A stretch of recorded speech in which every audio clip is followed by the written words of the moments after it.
कि पेट में पीड़ा हो, उसको संसारिक कोई पीड़ा हो, वो ठाकुर जी के भाव को त्याग नहीं करता। मुझे तो एक एक करके इतने भक्तों के याद आ जाती है कि मन करता है सुनाता ही रहूं। गौरोबा काका, महाराष्ट्र के संत भक्त हुए गौरोबा काका, मट्टी अपने पैरों से करते थे, जैसे मारते हैं ना, ऐसे अपने पैरों से मारते थे। एक दिन उनकी पत्नी गई जल भरने के लिए, छोटे से बालक को छोड़ गई, घुटमुन चलता था बालक, और गौरोबा काका से कह गई सुनो इसका ध्यान रखना। अब चलते चलते चलते मिट्टी कर रहे थे, और करते करते करते नाम की ऐसी धुन चढ़ी उनको, बालक चलता चलता पैर के नीचे आ गया, लेकिन उनको सुध नहीं रहे और बालक के प्राण चले गए। पत्नी ने आकर के धक्का दे दिया, बोले तुम क्या कर रहे हो, तुम ऐसा क्या कीर्तन, ऐसा क्या विट्ठल का नाम कि अपने बालक के प्राण ले लिए। अब पढ़े लिखों को ये सब बातें थोड़ी अटपटी लग सकती है, ये कैसा भाव है, ये कैसा विचार है।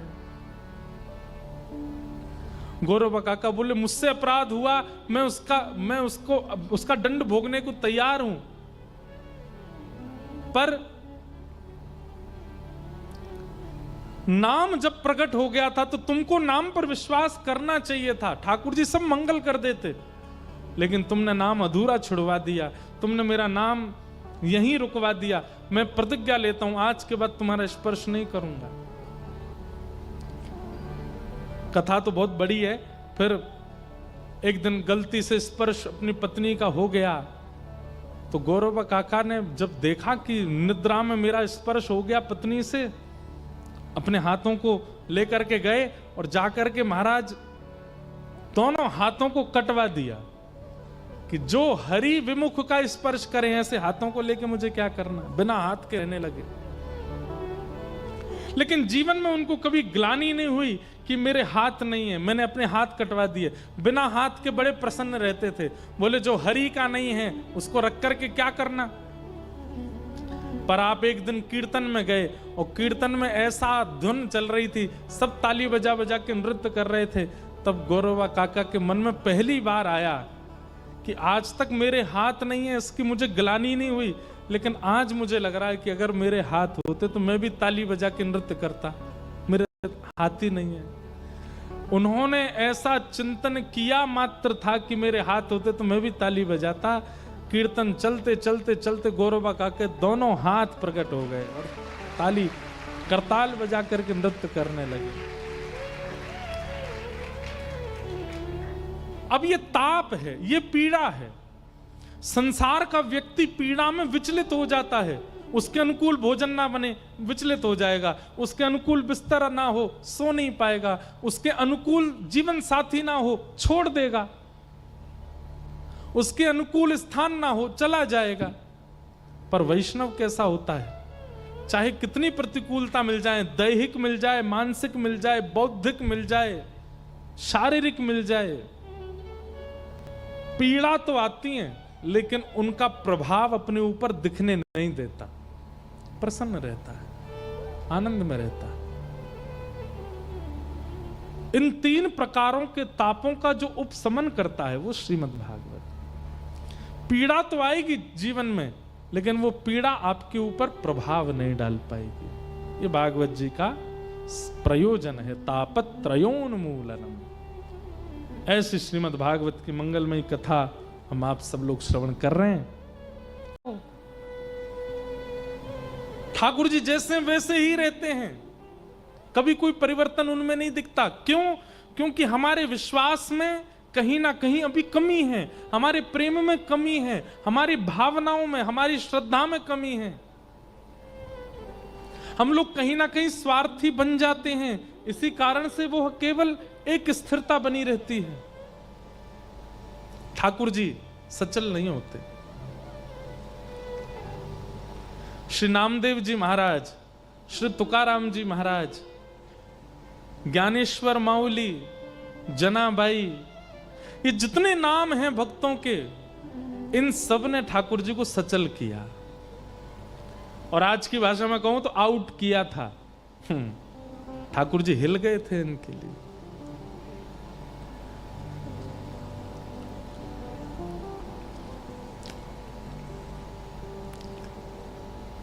संत श्री तुकाराम जी महाराज, नामदेव जी महाराज, अद्भुत संत हुए महाराष्ट्र में।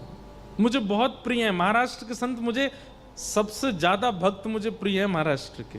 भक्त चरित्र जितने भी हम कहते हैं सब अच्छे लगते हैं, पर कहीं ना कहीं ऐसा लगता है कि जैसे पूर्व में शायद 200-250 साल पहले मैं भी शायद महाराष्ट्र में किसी भक्त के, किसी सेवक का सेवक रहा हूँगा, इसलिए महाराष्ट्र के जब भक्तों का चरित्र आता है ना, मन बड़ा प्रसन्न हो जाता है। हमको मराठी समझ नहीं आती, पर अभंग सुनना इतना अच्छा लगता है, ऐसा लगता है कि मानो कोई अपनों की बात कर रहा है।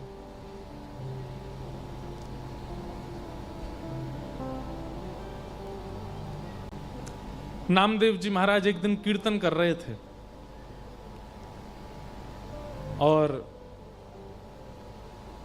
मंदिर में विराजमान श्री पंडरीनाथ भगवान ठाड़े थे, सबको दर्शन दे रहे थे। और दर्शन देते देते श्री ठाकुर जी इतने व्याकुल हो गए कि पीछे खड़ी हुई रुक्मणी जी से कहने लगे, बोले रुक्मणी जी, बोले हाँ जी बताओ। हमसे रुका नहीं जा रहा है। बोले क्यों नहीं रुका जा रहा, मतलब?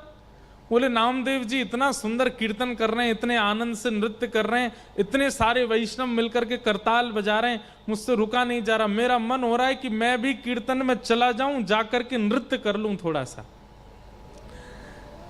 रुक्मणी जी बोली, आप यदि चले गए तो यहां दर्शन कौन देगा सबको? बोले दर्शन की तो बात ऐसी है कि आप भी हमारी तरह ही खड़ी हो, थोड़ी देर के लिए आप ही हमारा मुकुट पीतांबर पहन के खड़ी हो जाना, सब आपको ही विट्ठल समझ के प्रणाम कर लेंगे, हमको जाने दो। रुक्मणी जी बोली चलो एक बात तो बन गई कि आपकी जगह मैं खड़ी हो जाऊंगी, लेकिन आप अगर कीर्तन में जाएंगे, आपके जाते ही सब खड़े हो जाएंगे, सब कीर्तन रोक देंगे, सब आपके स्वागत सत्कार में लग जाएंगे, आपके पांव छूने लगेंगे। कीर्तन के बीच में विक्षेप डालने के लिए आप जाओगे। ये बात सुनकर के ठाकुर जी रुक गए, बोले कि नहीं ये तो सही है, हम अगर गए तो श्री नामदेव जी भी कीर्तन विश्राम कर देंगे, पूरी जनता खड़ी हो जाएगी, हमको देख करके सब लोग प्रणाम वंदन करने लगेंगे, कीर्तन जो इतना सुंदर चल रहा है विश्राम हो जाएगा।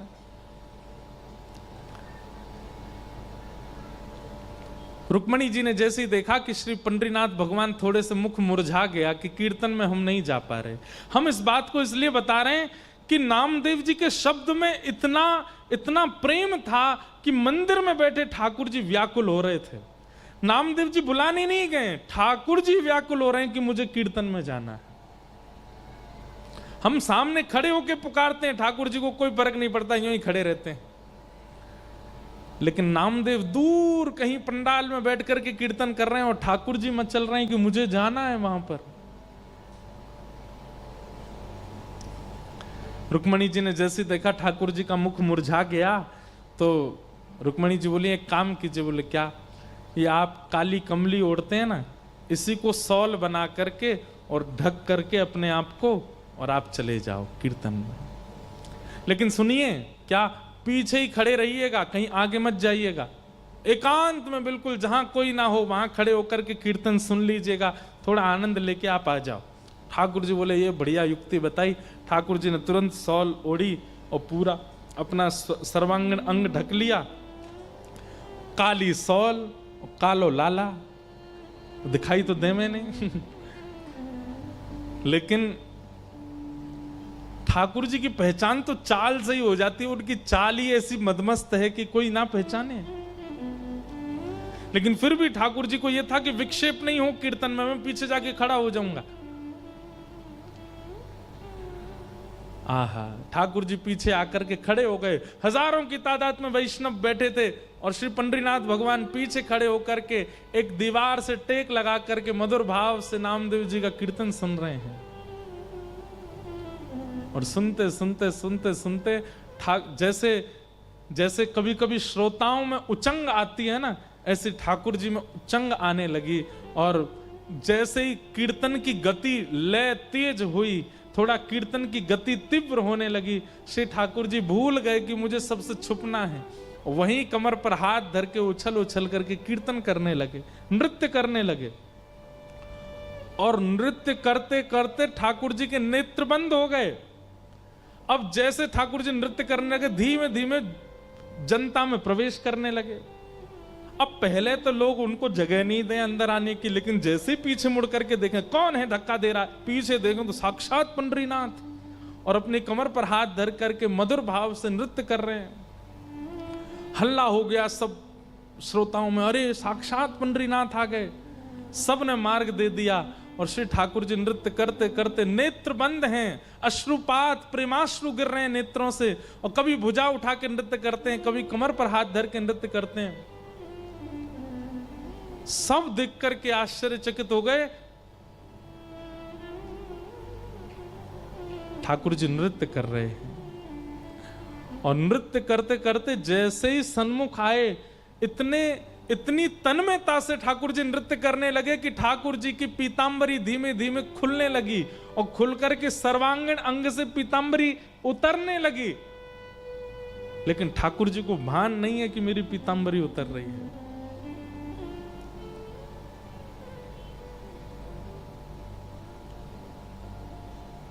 आहा, उस छवि को देख करके जितने वैष्णव थे सब आनंदित हो गए, सबके नेत्र सजल हो गए।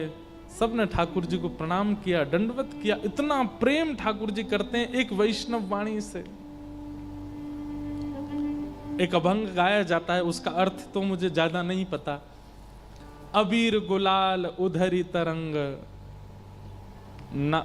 माझा घरी नाचे माझा सखा पांडुरंग।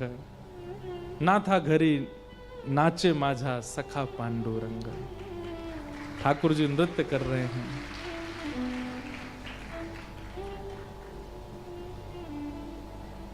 हम वैसे तो बहुत सौभाग्यशाली कि हम ब्रज में जन्मे,